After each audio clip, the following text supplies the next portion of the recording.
It's the race to replace Katie Hill to represent California's 25th congressional district, which includes Simi Valley, Porter Ranch, Santa Clarita, Palmdale, and of course parts of Lancaster. And today we're talking to another person running for that seat in the upcoming special election. At least 10 people, Republicans and Democrats, have filed to run for this seat. It's been empty since Katie Hill resigned over a scandal involving nude photos and allegations of an inappropriate relationship with a congressional staffer. Well, the district is fiercely competitive, turning blue with Hill's win after years of Republican control. Earlier today, CBS NLA's Hermela Aragawi spoke to one of the Republicans hoping to make the district red again, former Navy fighter pilot and Raytheon executive Mike Garcia.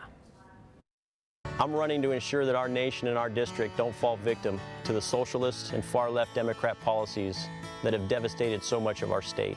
America's at a dangerous crossroads. We're at a turning point in history. Do we move forward with national pride into a future of greater peace, bigger and more diverse prosperity for all Americans? Or do we allow our nation to forget our history and degrade into a state of failed socialism?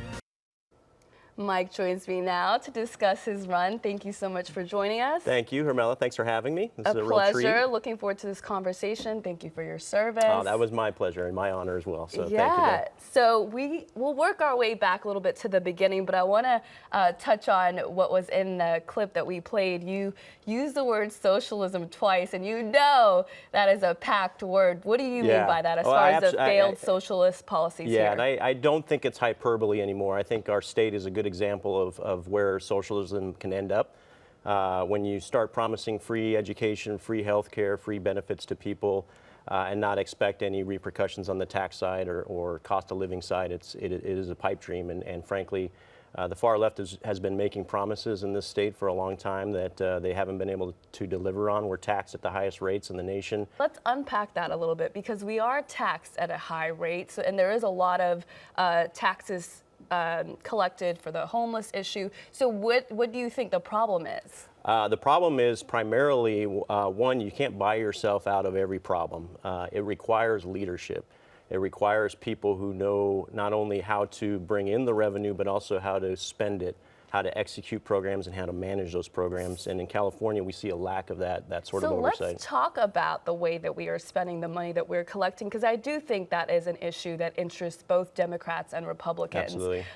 So we collect a lot of money for the homelessness issue through different measures, through taxes. That's right. But we are not seeing it pan out as far as building and building shelters. So Correct. Are you aware of that, and what do you feel about that? Yeah, absolutely aware of that. That is the dysfunction of the Democrat Party in the state of California. Some people might agree with you that the homelessness issue not being solved is partly a dysfunction of the Democrats, but they might also say it might be some sort of collusion or some relationship with Democrats and real estate developers, which you're in, because you see all this money and it's going to somebody that is supposed to be building these units, but a lot of them are taking a long time to build, and you just wonder why there's not these huge shelters being built with some social services, because this is obviously also an addiction and mental health issue. That's correct. That's right. So, it may not all be on Democrats, right? Right. No, it's a statewide problem. There's bureaucrats at all levels of the LA city, San Francisco city, city councils and managers as well. It's a collective problem. But the bottom line is we see projects that start with the intent to build $400,000 to $500,000 houses or units. In the end, they get halfway through and they're going to be $600,000, $700,000, $800,000 units instead, and they abandon those projects as a result of that. So there is some collusion probably going on and some manipulation with the developers and whatnot. My opponent, Christy Smith, on the Democrat side, believes it's a lack of housing. I don't believe it's a lack of housing. I've seen real time when people want to go 3 generations in a household, they'll figure out a way to put a roof over people's heads. There's plenty of houses out there. We need to continue to develop homes, but we really need to look at the mental health issues and how to get the drug addiction problems taken care of. That's the real problem. We could spend so much time on we this. could. That's but I ours. do want to move it along. Let's talk about you grew up in this district, specifically Saugus. Yep. Saugus had that unfortunate high school shooting. Yep. You actually went to That's right. Saugus High School. This is such a controversial issue because some people say it's a gun control issue. Some people say it's a cultural issue. What do you think it is? First of all, there wasn't a law in the world that could have been written that would have prevented the shooting at Saugus High School. It was absolutely heartbreaking to watch, the quad that I hung out on, watching kids have CPR performed on them real time on live TV. Absolutely heartbreaking. We had friends and friends that were involved in the shooting as victims as well. So, but unfortunately, there wasn't a law that would have prevented that shooting. When you look in the grand scheme of things, with these mass shootings, we have shooters who aren't afraid of the law. We have shooters who aren't afraid of the court system or the punishment. And we need to really understand the psyche of these shooters better. When I was in the Navy as a fighter pilot, if there was a mishap, there'd be about a 6-week investigation, and on the backside of that 6 weeks, we would all be debriefed on what went wrong, what was the pilot thinking, where did he make mistakes, what did he eat the night before. All those elements came into play. Today, when we see these mass shootings on national TV, we hear about it for a couple of weeks and then we forget about it. We never hear about it again.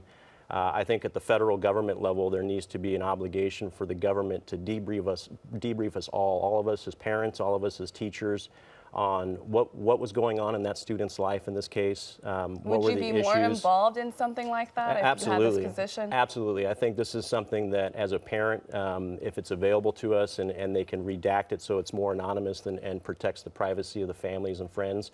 But we need to understand as parents, we need to understand as classmates what was going on, and maybe if we can recognize something in the future that may be a tell of an impending mass shooting or mass attack of this, it would prevent lives from being lost. So we mentioned obviously you are running as a Republican in this district, and we've talked about how fiercely competitive this is, and it was with Katie Hill that this turned blue. So what makes you think that it will turn back to red? So our district is very neutral.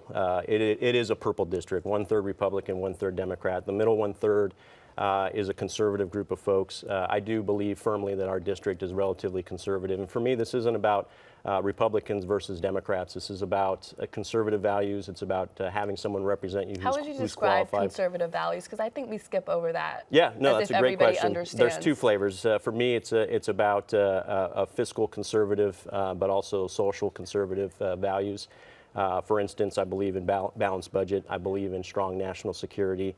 I believe in securing the borders. I believe firmly in not giving free health care and free education to people who come here illegally, like my opponent Christy Smith does. How about some of the social issues that concern women? Are you pro-choice? I am pro-life. For me, having served my country and defending Americans both here and overseas, it's hard for me to fathom killing a baby in the womb. That's just frankly how I am. That's my understanding. But the reality is, Californians, the likelihood of the Roe v. Wade being overturned and pro-choice not being available to women in California, the likelihood is that will not change. So I would encourage folks to look at the entirety of a candidate's platform and where they come from. Leadership matters, experience matters, and what you believe in matters, obviously. All right, Mike, this is only a sliver of what I wanted to talk to you about. I know it is. But I really appreciate your time, and we will be following this. Thank you so much for joining us. Sounds good. If I can ask folks to visit the website at electmikegarcia.com and follow us. We've got a great following and huge support in the district, and we're looking forward to the election, special election, and the victory on March 3rd. So thank you for having me. All right, we're looking forward to the election, too. Thank you. And of course, stay with CBS in Los Angeles for this continuing coverage of the 25th District congressional race in the coming weeks. We're going to be hearing even more other people running for this important seat. And you can get all of our Campaign 2020 coverage anytime at cbsla.com.